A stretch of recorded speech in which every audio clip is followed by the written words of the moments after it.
Halo Sobat Dian Malik, berjumpa lagi. Bagi Sobat Dian Malik yang hendak mengikuti interview, apakah sudah dipelajari video-video dari saya yang terkait dengan interview? Ada cukup banyak bahasan kita tentang interview di channel YouTube Dian Malik 51. Ada tips menjawab 10 pertanyaan interview, ada video perbedaan wawancara HRD dan user, ada tips persiapan sebelum interview part 1, ada tips persiapan sebelum interview part 2, tips interview online, tips interview via telepon, kemudian ada tips negosiasi gaji, dan ada video kenapa harus menunggu selama 2 minggu pasca interview. Kemudian ada tips pembeda apa yang harus dilakukan setelah interview. Ada cukup banyak. Pak Dian, saya sudah pelajari semua video-video Bapak mengenai interview. Aduh, tapi Pak, yang menjadi permasalahan, saya stres Pak. Saya gugup, stres banget. Jadi ketika interview, duduk di depan HRD, jantung saya berdetak kencang, keringat dingin mengucur, napas saya jadi cepat sekali. Dan yang paling parah Pak, saya jadi ngeblank. Saya jadi ngeblank yang semua saya pelajari Pak Dian. Saya stres banget. Minta tolong pencerahannya Pak Dian. Bertahun-tahun kita dijejali stigma bahwa stres itu adalah musuh. Stres itu tidak baik bagi kesehatan. Stres itu membawa penyakit pada sistem kardiovaskular kita. Stres dapat merusak memori kita. Stres dapat berdampak buruk pada kemampuan motoris kita. Bahkan jika berlangsung pada waktu yang lama, stres bisa menurunkan daya tahan tubuh kita sehingga kita semakin sering sakit. Stres juga dapat membuat kita sulit tidur. Kita menjadi depresi. Dan gejala-gejalanya seperti yang kita tahu, jantung berdegup lebih kencang, nafas terengah-engah, keringat dingin mengucur. Kita menganggap stres itu musuh. Stres adalah pertanda bahwa tubuh kita tidak siap menghadapi tekanan yang ada. Dan saat kita duduk berhadapan dengan interviewer, kita merasakan gejala-gejala tadi. Aduh, stres gua. Aduh, stres gua. Keringat dingin mengucur, jantung berdebar-debar, nafas terengah-engah. Yang dalam pikiran kita, aduh, aku stres, problem is forever, jadi ngeblank. Aku stres, problem is forever, jadi ngeblank. Aku stres, problem is forever, jadi ngeblank. Untungnya, ada beberapa penelitian yang dapat membantu kita menyikapi stres dengan lebih baik. Mari kita belajar bersama. Kita langsung cus ke pendalaman materi.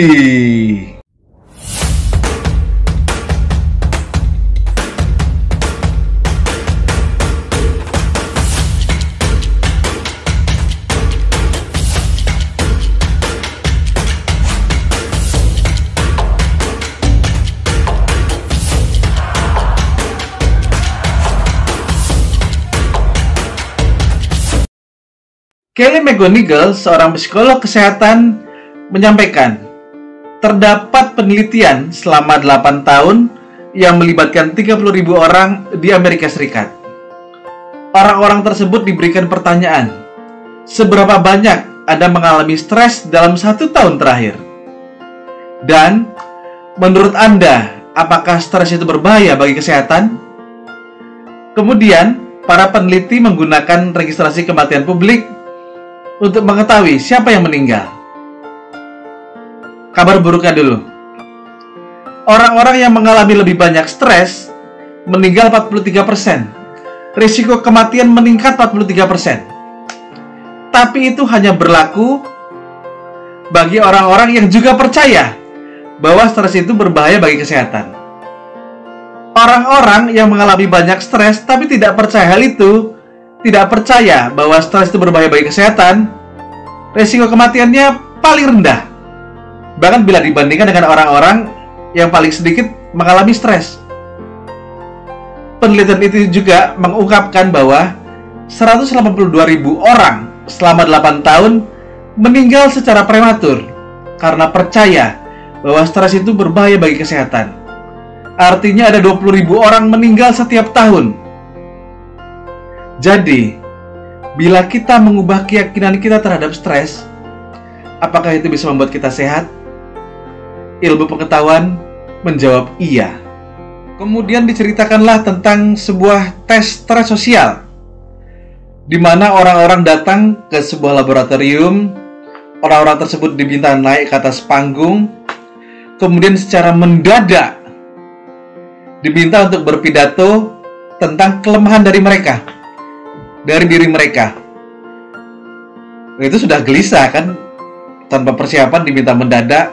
Untuk menambah tekanan, lampu-lampu menyorot secara terang kepada para peserta dan ada kamera-kamera. Di hadapan mereka ada tim penilai, ada para penilai yang sudah dibekali gestur, reaksi nonverbal yang dapat menjatuhkan mental para peserta. Jadi kurang lebih gesturnya nanti akan seperti ini.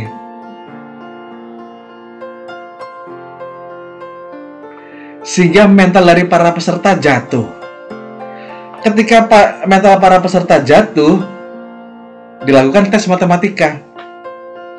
Jadi ada sebuah layar besar. Di situ ada sebuah operasi perhitungan, operasi pengurangan. Penguji juga sudah disiapkan untuk berkata-kata yang sedikit melecehkan selama tes. Jadi orang-orang tersebut, para peserta, diminta untuk melakukan pengurangan. Angka yang tertera adalah 996 dikurang 7. Kemudian hasilnya akan dikurangi 7 lagi, dikurangi 7 lagi, dikurangi 7 lagi, dan seterusnya. Mulai, orang-orang mulai menghitung. 996 kurang 7, 989, 952. Kurang cepat, lebih cepat, kata penguji. Masih kurang cepat, ayo lebih cepat lagi. Kemudian penguji bilang, yang di sana salah, semuanya mengulang dari awal. Mental jatuh. Ngitung lagi. Kemudian penguji bilang lagi, Anda semua kelihatan tidak siap untuk tes matematika. Para peserta nampak gelisah, keringat dingin mulai mengucur, jantung berdegup kencang, nafas juga cepat. Mereka mulai mempercayai tanda-tanda stres datang dan tubuh mereka tidak siap menghadapi tekanan tersebut. Tapi bagaimana jika reaksi tubuh seperti tadi merupakan tanda bahwa tubuh kita sedang menyiapkan diri kita untuk menghadapi tantangan? Itu yang terjadi pada penelitian yang dilakukan oleh Harvard University. Para peneliti memberitahu kepada para peserta sebelum tes stres sosial bahwa stres itu berguna. Jantung yang berdegup kencang menyiapkan diri peserta untuk beraksi. Jantung yang berdegup kencang memberikan kekuatan dan energi. Begitu juga dengan nafas yang lebih cepat. Nafas yang lebih cepat sehingga bisa mengirimkan lebih banyak oksigen ke otak. Itu semua akan membantu kinerja peserta menjadi lebih baik. Mendengar pembekalan tersebut, para peserta menjadi lebih rileks dan lebih percaya diri. Selanjutnya yang dibahas adalah oksitosin. Oksitosin memiliki nama lain yang cukup manis, yaitu hormon peluk. Karena hormon ini dikeluarkan saat kita memeluk seseorang. Namun sesungguhnya, hormon oksitosin merupakan hormon stres, sama seperti adrenalin yang memompa jantung kita berdegup lebih kencang. Saat pituitari memompa hormon oksitosin, hormon ini memperbaiki insting sosial di otak kita. Hormon ini memotivasi kita untuk mencari dukungan. Hormon ini mendorong kita untuk menceritakan perasaan kita kepada orang lain, bukan memendamnya. Hormon ini mendorong kita untuk dikelilingi oleh orang-orang yang peduli pada kita. Yang lebih mengesankan lagi, oksitosin melindungi sistem kardiovaskular kita dari efek-efek stres. Oksitosin merupakan anti peradangan alami. Pada orang yang stres, pembuluh darah menyempit. Oksitosin membantu supaya pembuluh darah tetap rileks selama stres. Kemudian, jantung memiliki reseptor terhadap hormon ini. Oksitosin membantu sel-sel jantung untuk memperbaharui diri, membantu menyembuhkan jantung dari kerusakan akibat stres. Sangat menarik.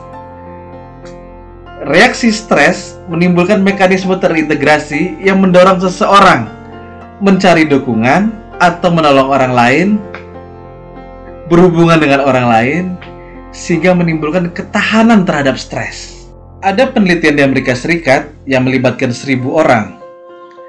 Rentang usianya dari 34 tahun sampai 93 tahun. Orang-orang tersebut diberikan pertanyaan, seberapa banyak Anda mengalami stres dalam 1 tahun terakhir? Dan seberapa banyak Anda menghabiskan waktu untuk menolong orang lain? Kemudian, para peneliti menggunakan catatan sipil untuk memeriksa kematian 5 tahun setelahnya. Kabar buruknya, stres, misalnya karena masalah ekonomi atau masalah keluarga, meningkatkan resiko kematian 30%. Tapi itu tidak berlaku bagi semua orang.